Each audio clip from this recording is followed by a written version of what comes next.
एकादशी के दिन जब आप जल शंकर को चढ़ाने तो रोज ही जाते हैं। जब एकादशी का दिन रहे और शंकर जी के मंदिर में आप जल समर्पित करें तो 3 बार मुख से स्वधा स्वधा स्वधा या स्वधा स्तोत्र का पाठ, जिसमें 12 श्लोक 2-4 हैं। पैसा तो आ रहा है और घर में टिक नहीं रहा। डॉक्टर में, पुलिस में, एक्सीडेंट आदि में, कहीं गलत जगह पर, व्यसन में अगर पैसा जा रहा है, जुए में, मांसाहार, मदिरा पान, या कहीं आया पैसा आने में कमी नहीं, आ रहा है पर टिक नहीं रहा, रुक नहीं रहा।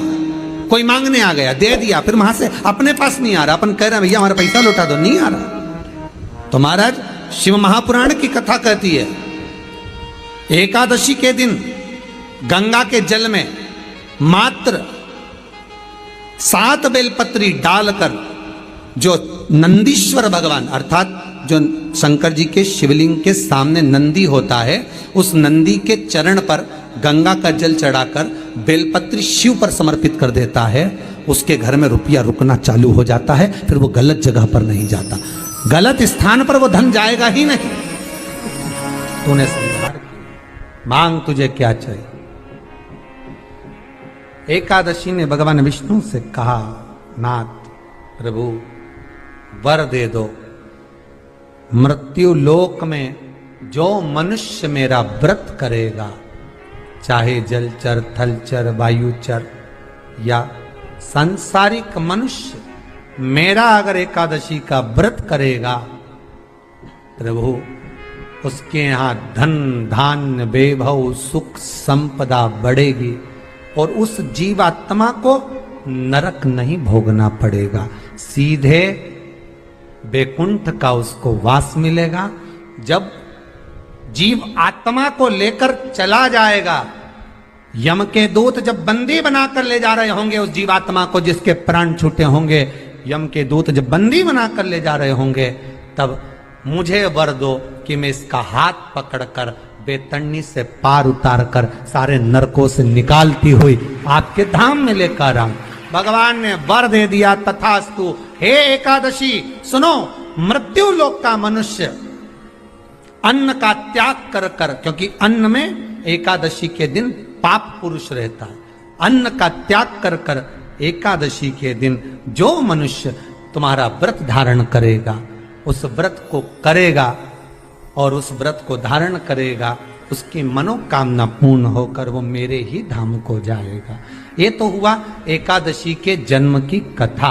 एकादशी के दिन गंगा के जल में मात्र 7 बेलपत्री डालकर जो नंदीश्वर भगवान अर्थात जो शंकर जी के शिवलिंग के सामने नंदी होता है, उस नंदी के चरण पर गंगा का जल चढ़ाकर बेलपत्री शिव पर समर्पित कर देता है, उसके घर में रुपया रुकना चालू हो जाता है। फिर वो गलत जगह पर नहीं जाता, गलत स्थान पर वो धन जाएगा ही नहीं।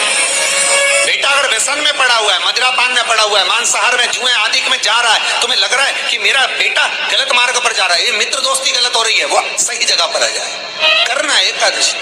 कई लोग इसको धन के लिए भी करते हैं, संपदा के लिए। संपदा के लिए अर्थात जिसका व्यापार नहीं चलता, जिसके घर में पैसा नहीं आता, या नौकरी नहीं लग रही, या सर्विस नहीं लग रही, आप अप्लाई कर रहे हो, जगह जगह जाकर इंटरव्यू भी दे रहे हो और पैसा नहीं आता, तो उसके लिए भी प्रयास किया जाता है। पर उसके लिए यहाँ पर जो धन के लिए करते हैं, उसके लिए विष्णुपदी के लिए करते हैं। मतलब जैसे गंगा के जल में तुलसी के 11 पत्ते डाले जाते हैं और उसको किसी भी नारायण के मंदिर में, राम कृष्ण शिव शंकर नहीं, राम कृष्ण भगवान विष्णु दत्त आदि जितने नारायण के मंदिर हैं, उस मंदिर में किसी भी पात्र में, एक छोटे से पात्र में उसको भरकर रखी आते हैं महाराज। उससे भी जॉब, सर्विस, नौकरी में सफलता प्राप्त हो जाती है। परंतु वो भी एकादशी को ही होता है। कुछ देर तक पात्र को रखा जाता है, फिर वही पात्र का जल किसी भी वृक्ष के नीचे डाल दिया जाता है, उससे भी नौकरी के लिए फायदा मिलता है। गंगा का जल कोई साधारण नहीं।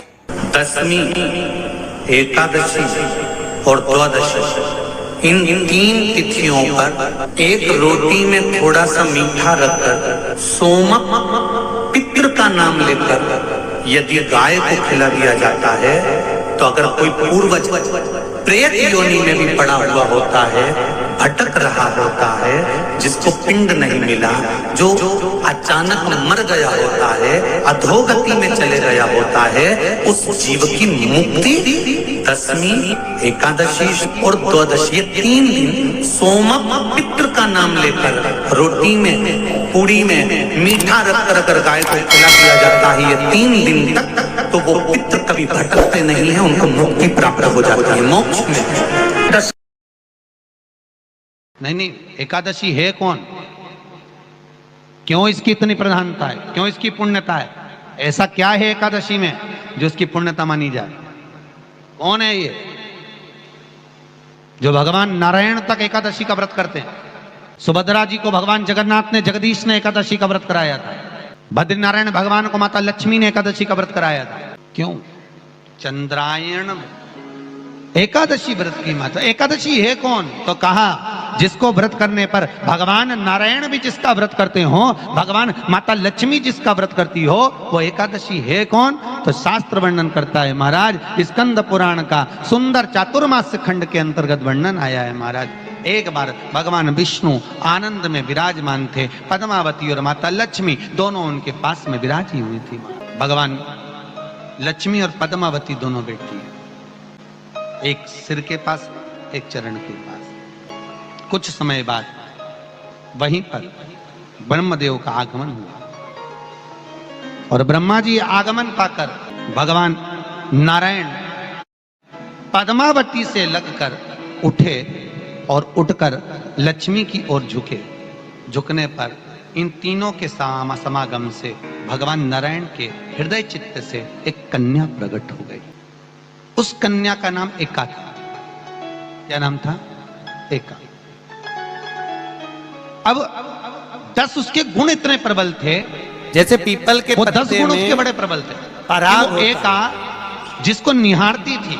हमारा हिंदू धर्म, हमारा शास्त्र कहता है, हमारे शास्त्र, हमारे वेद डॉक्टर वर्णन करते हैं, पीपल के पत्ते को अगर एकादशी और द्वादशी के दिन मार्ग से जाती थी, तांबे के पात्र में गला कर रख दिया जाए और उस पानी का आचमन 3 बार करा जाए तो जिसकी नाड़ियां चोक भी हो जाती है, डॉक्टर बोले इसका बाईपास करना पड़ेगा, उसको केवल 3 आचमन पानी एकादशी और द्वादशी को पीपल के पत्ते का कराया जाए तो अंदर की नाड़ियां भी खुल जाती हैं। पीपल के पत्ते का इतना प्रमाण हमारे विष्णु पुराण में वर्णन है।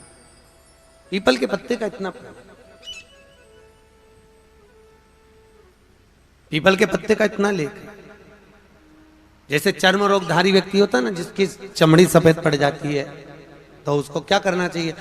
केवल हिंदू धर्म में केवल एक पीपल का वृक्ष है जिसका पराग झड़ता है, और वो रात्रि को लगभग 10 बजे से 12 बजे के भीतर, 9 बजे से 12 बजे के भीतर पीपल के पेड़ के पत्ते का पानी झड़ता है, उसके नीचे एक थाली रख देना चाहिए और उस थाली में पीपल के पेड़ के नीचे रख दो और उसका पराग जब झड़ जाए वो पानी को बाल्टी में धो लो और धोने के बाद थाली को उस पानी से 15 दिन, 8 दिन, 20 दिन स्नान करिए। धीरे धीरे चर्म रोग समाप्त हो जाता है। सफेद जो चमड़ी पड़ी वो वापस अपने रंग में आना चालू हो जाती है। कोई डॉक्टर कोई नहीं दिखा। सुनो मंदार, सुनो शमी, अगर कोई भूल से भी आपकी पत्ती, आपका पुष्प मुझे समर्पित कर देगा, उसे 1000 अश्वमेध यज्ञ के स्नान का जो पुण्य होता है वो एक क्षण में प्राप्त